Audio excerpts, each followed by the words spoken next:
Hi, I'm Dominic Pileggi with Wolf, and today we're going to talk about the installation of Wolf rail. In this video, you will learn how to install Wolf PVC rail, how the materials are packaged, we'll provide you with typical install standards for bottom rail height, and discuss layout. We'll also explain how to install bottom rail, balusters, and top rail using the components included in your package. We'll also show you how to ensure a clean finish using decorative brackets that cover your screws. Packaging of Wolf rail is unique. We package our top and bottom rail separate from our balusters for ultimate design flexibility and cost savings. Our top and bottom rail are packaged together, including brackets and fasteners. They're available in 4-foot, 5-foot, 6-foot, 8-foot, and 10-foot flat sections, as well as 6-foot and 8-foot stair sections. Our baluster kits are also available in 4-foot, 5-foot, 6-foot, 8-foot, and 10-foot packs. Our baluster packs are available in both colonial and square. We're sure you'll have all the materials you need before you start your installation of Wolf rail. The standard finished height for Wolf rail is 36 inches. So we're going to start by installing the bottom rail. We want to make sure that the bottom rail is properly spaced from the deck surface to allow for that 36-inch finished height.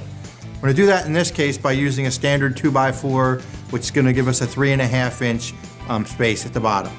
There are so many other options for balusters for Wolf rail, so please refer to our installation instructions. We have a handy chart there that will tell you what size spacer block you need depending on the baluster option that you're using. You're going to want to make sure your post is plumb and square before starting the installation. I've sleeved over a wooden 4x4 and I'm going to have a consideration to make. Do I want to use a 1-piece or a 2-piece trim ring? When using a 1-piece trim ring, I want to be sure to install that prior to starting the rail installation because you won't have access to the bottom of the post once the rail is installed. If you're using a 2-piece trim ring, you don't have to worry about that now. You can install it after the rail is already installed. We're now ready to install the bottom rail. A few considerations to keep in mind. First, we want a minimum of 1.5 inches from the end of the rail to the first baluster space. The second consideration is we want to keep this baluster space balanced between the posts. So we're going to be cutting material from both ends, not just one. The third consideration is we want to reduce the overall measurement by 1/8 of an inch to allow for expansion. So now we're going to take our overall measurement, we're going to transfer those marks to the bottom rail, keeping the other two considerations in mind as well. Once you've made the marks on the bottom rail, you're going to transfer those marks to the top rail to ensure proper alignment. Now that we've made our marks, we're ready to cut the bottom rail.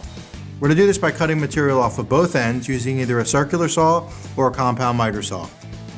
When cutting the top rail, please note that there's an aluminum P-channel inside for structure and support. You're going to want to cut that top rail with the P-channel in place. Now that we've cut our rail sections to length, we're ready to install the bottom rail. We're going to start by taking our brackets and slide them on to the rail section.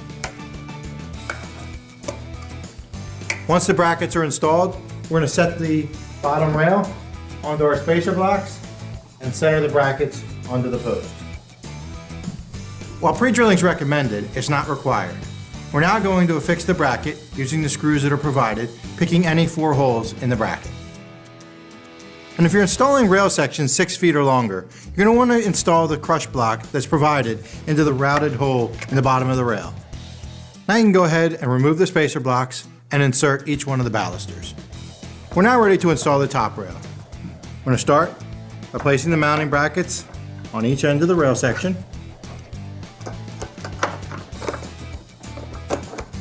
And then insert the baluster into the pre-routed hole on the bottom of the top rail.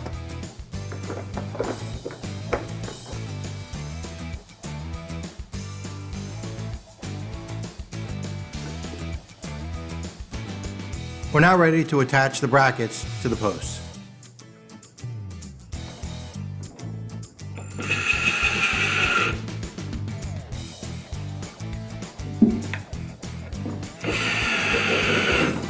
We're now ready to secure the top rail to the bracket.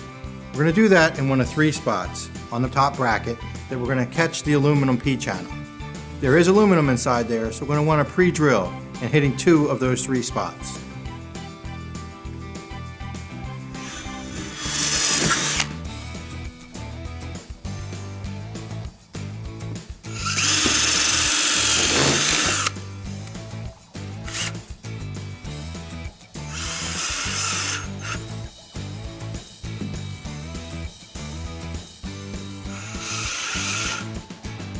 For a nice clean look, we're going to install these decorative cover brackets, which are going to cover our screw heads.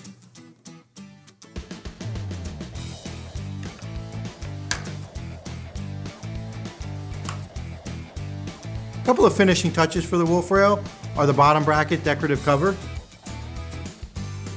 our two-piece trim ring, that if you're using the two-piece trim ring, you want to go ahead and install that now, and a wide variety of caps.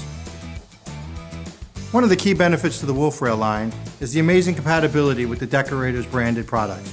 Products such as Style Point toppers, which fit nicely over our New England style cap, or a wide variety of low voltage, solar, and other caps that work nicely to finish off and complete the look of wolf rail. Let's review. Please refer to our installation instructions for recommended placement of the bottom rail. Measure and cut rails from both ends to ensure consistent baluster spacing.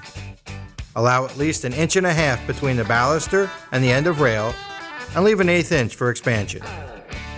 Place the mounts of the rail with the flat side facing the post surface. First install the bottom rail, then the balusters, then the top rail. Use decorative screw covers for a clean visual look. That completes our installation of wolf rail. Thanks for your time, and for more information on Wolf products, please visit us on the web at wolfhomeproducts.com.